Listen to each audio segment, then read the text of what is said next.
Bonjour à toi et bienvenue dans cette nouvelle vidéo. Nous en sommes déjà à la deuxième partie du chapitre sur la proportionnalité. Comme le temps passe vite. Commençons donc avec notre première définition, la quatrième proportionnelle.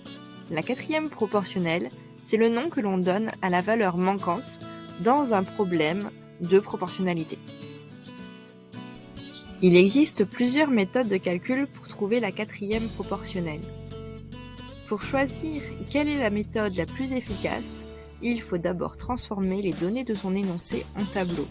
Il est obligatoire et non négociable, sinon tu feras forcément des erreurs. Exemple numéro 1. Lucie regarde une recette de pâte à crêpes sur Marmiton. Cette dernière indique qu'il faut 300 g de farine pour cuisiner 12 crêpes. Combien faut-il de farine pour cuisiner 4 crêpes ? Pour pouvoir répondre à cette question, le plus important est de transformer l'énoncé en tableau à deux lignes. La première ligne représente le grammage en farine et la seconde le nombre de crêpes. J'écris donc l'intitulé de ces deux lignes. Je place ensuite le 300 et le 12 dans les cases correspondantes.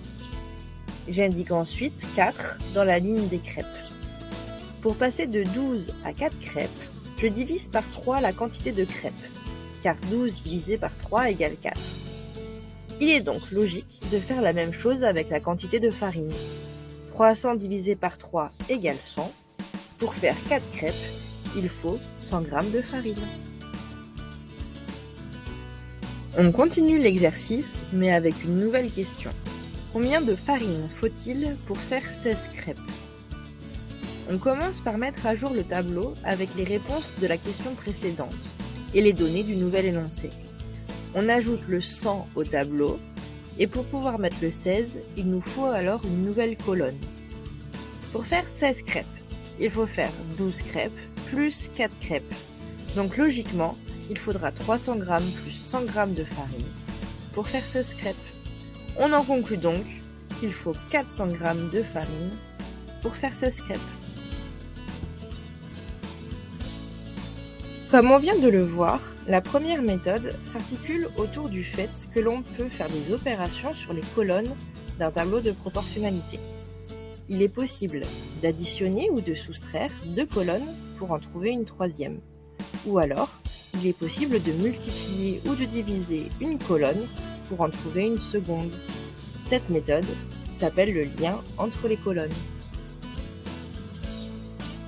C'est parti pour l'exemple 2.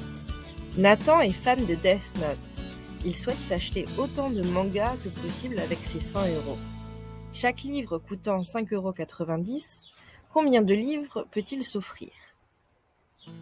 On commence la résolution de ce problème par la création d'un tableau de proportionnalité. Sur la première ligne, j'indique les prix en euros et sur la seconde, le nombre de livres achetés. Je place ensuite les nombres de l'énoncé, 5,90 et 100 sur la ligne des prix, et 1 juste en dessous de 5,90. On remarque assez aisément que pour passer de 1 à 5,90, il faut multiplier 1 par 5,90. C'est ce que l'on appelle le coefficient de proportionnalité. Grâce à lui, je sais aussi que je peux passer de 5,90 à 1 en divisant 5,90 par 5,90. Donc pour trouver la quatrième proportionnelle, il me suffit de diviser 100 par 5,90. Grâce à la calculette, je trouve que 100 divisé par 5,90 est environ égal à 16,95. J'en conclus donc que Nathan pourra s'acheter 16 livres. La deuxième méthode ne s'utilise que s'il y a un 1 dans le tableau. La valeur juste au-dessus ou juste en dessous du 1 s'appelle le coefficient de proportionnalité.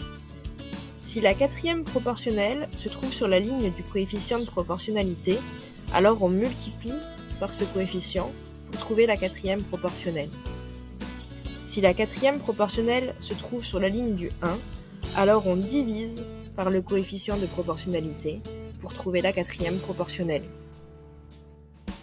Si jamais tu n'arrives pas à utiliser les deux premières méthodes, il faut créer une nouvelle colonne dans ton tableau de proportionnalité et y inscrire le nombre 1. Ainsi, tu pourras appliquer facilement la méthode numéro 1. Finissons le cours avec notre exercice 3. Alex achète 7 jeux de PS5 pour 252 €. Alice en veut 9 et elle se demande combien cela va lui coûter. Pour ne pas changer, on trace un tableau de proportionnalité à 2 lignes et on y place les informations de l'énoncé. Sur la première ligne, le prix, 252, et sur la seconde, les nombres de jeux, 7 et 9. Ici, on ne voit pas comment on pourrait utiliser les deux premières méthodes. Pour réussir à trouver la quatrième proportionnelle, il faut ajouter une colonne avec le nombre 1 sur la ligne du nombre des jeux. Ainsi, on va pouvoir trouver le prix d'un jeu. Pour passer de 7 à 1, je divise par 7. 252 divisé par 7, c'est égal à 36. Pour connaître le prix de 9 jeux, il suffit de multiplier 36 par 9. Alice paiera donc 324 € pour ces 9 jeux. Notre chapitre est terminé. Enfin, merci d'avoir regardé cette vidéo et à très bientôt. Created using Powtoon.